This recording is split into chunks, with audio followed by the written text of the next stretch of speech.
Oyunlarla hem keyifli zaman geçirmek hem de coğrafi farkındalığımızı arttırmak mümkün. Bilgisayarların gelişmesiyle ekonomideki yeri her geçen gün artan oyunlar iyice yaygınlaştı. Hatta bazıları için vazgeçilmez hale geldi. Bu videoda coğrafi farkındalığımızı arttıracak 5 adet oyun tavsiye edeceğim. Bu oyunların hepsini oynamış bir öğretmen olarak hepsini gönül rahatlığıyla önerebilirim. Elimdeki oyun listesi epey kabarık. Video sevilirse bu konsepti 3 ya da 4 videoluk bir seriye dönüştürebilirim. Tam şu anda videoyu beğenip abone olmanız motivasyonumu arttıracaktır. Vakit kaybetmeden başlayalım.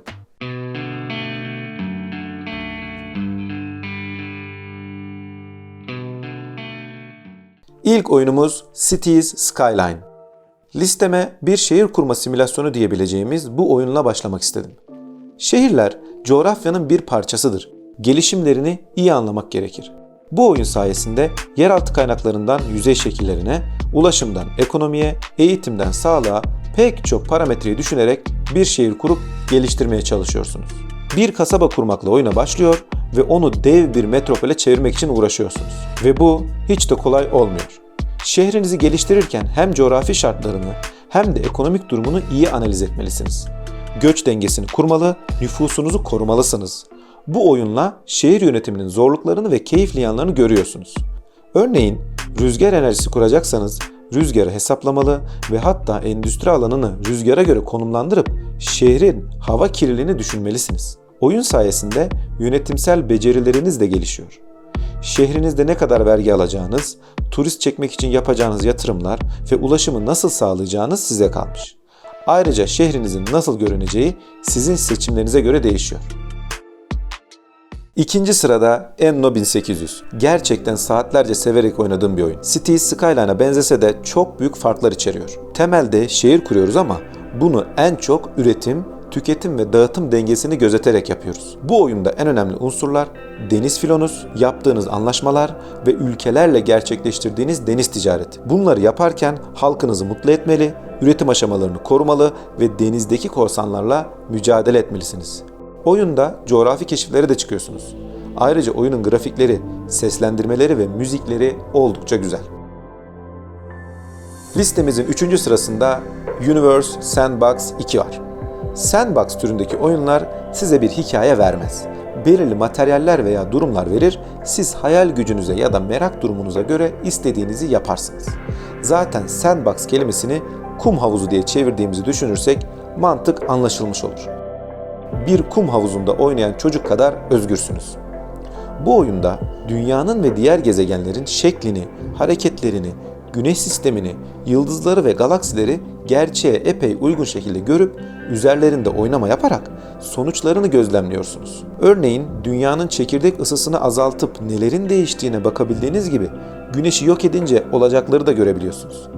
Oyunda yapabilecekleriniz gerçekten çok fazla. Hem iyi vakit geçirmek istediğimde hem de öğrencilerime bazı konuları açıklarken bu oyunu kullanıyorum. Oyun tam manasıyla keyifli zaman geçirme aracı. Arka planda müziğinizi açın ve ne istiyorsanız yapın.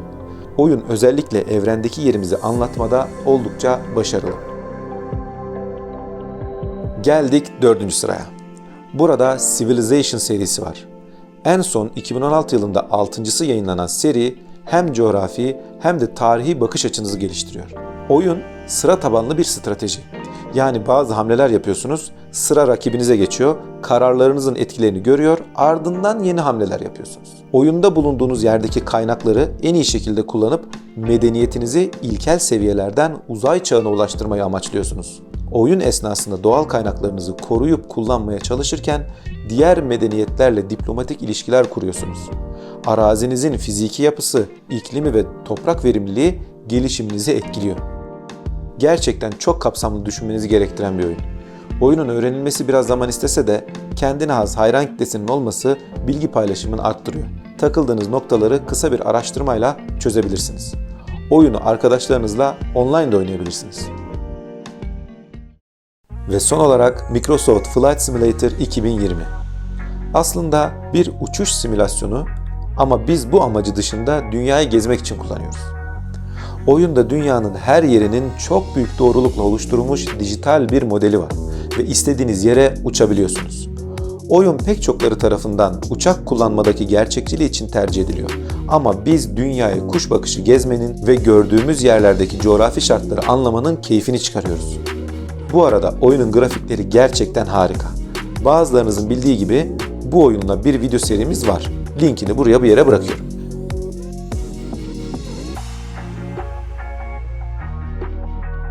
Lütfen siz de coğrafi farkındalığımıza katkısı olacak bildiğiniz oyunları yorumlara yazın. Listeye onları da ekleyelim. Şunu da söylemeliyim, oyunları seçerken özellikle şiddet öğelerinin en az olmasına, kaba dil içermemesine ve geniş bir yaş grubu tarafından oynanabilmesine dikkat ettim. Yoksa pek çok oyun coğrafi bilgi içeriyor. Sizlerin de tavsiyelerini bekliyorum. Görüşmek üzere, hoşça kalın.